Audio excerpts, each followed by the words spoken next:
We've got skills, we can compete, develop, train, innovate, come on, be unique, focus on our goals, to be the winners, so getting qualified, we can go far. The HR strategy came at a wonderful time, actually. As Barbados become more and more of a knowledge economy. The HRD strategy and also encompassing the incubator program specifically really is a win-win situation. It's a win-win in terms of the economy because it's going to generate new jobs, it's going to build the capacity among our young people within our workforce holistically so that they can fill gaps that would have previously been filled by persons externally. In addition to that, it's going to be beneficial socially because you're having vulnerable groups that would be previously disadvantaged, such as youth, that are being incorporated within this program. This disparity among women, that would also be addressed within the program. Parents and teachers and heads of households should all be interested in this because it's going to have to be the way of the future for economic development in Barbados. And one of the things we want to do is also look at how the agricultural sector fits into the whole green economy. So making sure that we train our farmers on alternative energy and all the other players in the agricultural sector, and also making sure we strengthen the information systems available. The goal of the knowledge management system is to make the government more efficient in many ways. So it will be able to deliver services and to citizens and to businesses more efficiently. The Human Resource Development Strategy of the Ministry of Labour, Social Security and Human Resource Development, funded by the European Union, is a carefully devised plan of action that will make the people of Barbados more able to achieve three national goals: to be globally competitive, have diverse economic growth in different sectors, and to reduce poverty. The aim of the strategy is to have a holistic approach to human resource development. It is recognized that one of Barbados' key resources is human capital. In the development phase of the strategy, extensive consultations were held with representatives from the private and public sectors, including educators and public servants. Strategic linkages between stakeholders were identified, and 5 broad pillars of knowledge were defined. Pillar 1 focuses on the enabling environment.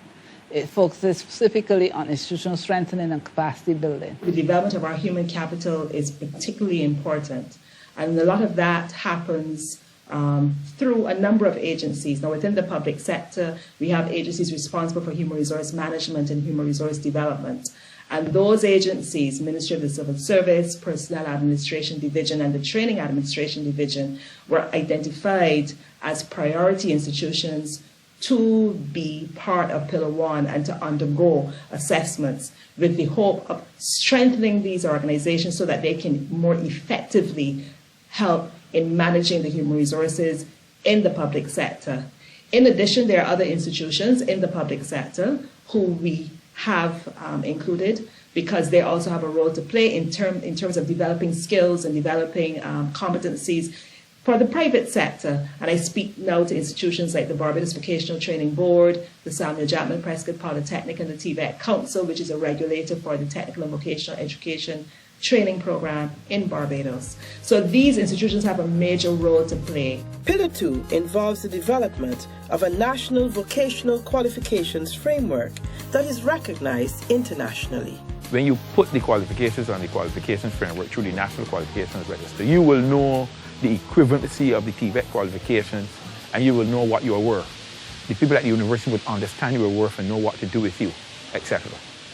It augurs well for pay, equivalency of qualification, credits, and further study. So that is going to sort that out. And also, you will know where to put your qualifications on the qualifications order of the government. Both government and private sector got the qualifications. So when you advertise now a CVQ, you don't see CVQs being advertised for jobs. That is going to happen. You will know you have this, that, or you got a CVQ equivalent or whatever. So people will understand the TVET qualifications more and know what people can do. Pillar 3 speaks to demand-driven education, acknowledging that economic growth cannot happen without the competencies and the knowledge of the people. The strategy is designed to ensure that, going forward, education is driven by the demands of the labour market. Pillar 3 also looks at strengthening the labour market information system because we want to be able to produce very accurate information which tertiary education providers can then use to determine their programs going forward. For too long, the education system in Barbados was supply-driven. It was not focused on responding to the needs of the labour market. Pillar 4 focuses on the development of a knowledge management system for Barbados and also looks at how the public and private sectors can be trained in knowledge management. The HR strategy came at a wonderful time, actually, as Barbados become more and more of a knowledge economy. Not just Barbados, as the world becomes more of a knowledge economy. We have to look at the skills, not just of the employees, but also the citizens as well, right? And this will afford the opportunity now for citizens and also public officers, right, to be trained in the new knowledge management concepts, right? As I mentioned before, we are trying to offer more than one channels for services, and one of these services will be online services, right? So the citizens will have to get accustomed now to actually not just going to the counter, but getting online, as the cliche will say, moving from in-line to online. Knowledge management is the process on how you can identify knowledge, where it resides, so it can be in people's head, how you can capture it, and how you can classify it, store it, and make it available to those who need it. Knowledge consists of two aspects: tacit knowledge and explicit knowledge. Tacit knowledge is that knowledge that is hard to articulate, hard to explain. It involves know-how, know-why, and involves personal knowledge and experience, and therefore it's difficult to articulate to people. On the other hand, explicit knowledge is knowledge that is easily seen and thought to be important. Explicit knowledge involves things like policies, procedures, recipes, descriptions, labels, etc. Things that are pretty clear and easy to be seen. Everybody knows about it. On the strengths, I think the level of the workforce, I mean the quality and the education of the public service is quite good. The size is an advantage here because we could manage a whole knowledge management system for the whole country relatively easy because it's not a big size, let's say, government. I think there is a quite committed on decision-making levels in some of the key ministries here. There seems to be an understanding now about what this can bring to the country and how it can improve the way government works overall. So having that vision and having that understanding is key because that's what will drive the change. If you think of an iceberg in the sea, the part of the iceberg you can see at the top, that's explicit knowledge. And the part you cannot see, which is the biggest part of the iceberg, is tacit knowledge. And this knowledge system that we're building here needs to focus and get into that part that you can't see in the iceberg. So this management system then will enable us to move from tacit to explicit knowledge. It really needs a big investment. It needs to be there is a cultural change to be managed. You need to infuse that culture of knowledge sharing and collaboration in the public service so it can be successful. Being in context, you know very well that our major resource is people. Since the individual is critical to knowledge management and knowledge creation, we need to ensure that that individual is competent and that we have access to his tacit knowledge experiences. If you look at rationalizing the way the public service works and how the public officers operate, and you're looking at the public sector reform, so re-engineering processes, that's the opportunity where to include through certain specific actions or measures, ways of managing that cultural change. That could include, for example, in the appraisal systems, include a way of incentivizing people to be more oriented towards sharing or collaboration, so that then when they will be appraised in their jobs at the end of the year, if they have collaborated more or shared more or be more oriented toward this kind of, then they will get more somehow rewarded or better appraised, let's say. Well, records and information management is generally defined as the systematic control of records and information either owned by an organization or an individual from their creation to their final disposition. So the operative word there is control. So you manage the records throughout every stage of their, what we call the life cycle of the record. There are two main pieces of legislation that need to be enacted and as quickly as possible, and those are the most enabling pieces of legislation for the KMS to be successful. That would be the Freedom of Information Act and also the Data Protection Act. The Freedom of Information Act would inform us and instruct us as to what records should be created for opening to the public or open viewing to the public. So we will be clear as to what we can open. And the Data Protection Act serves the purpose of safeguarding privacy, the privacy of our citizens. Data that relates, personal data within those records that relate to our citizens. Pillar 5 of the Human Resource Development Strategy focuses on innovation, entrepreneurship, research, and science, technology, engineering, and mathematics, known as STEM. For Barbados, we're interested, of course, in sustainable economic development for Barbados. We're interested in building new economic pillars based on STEM.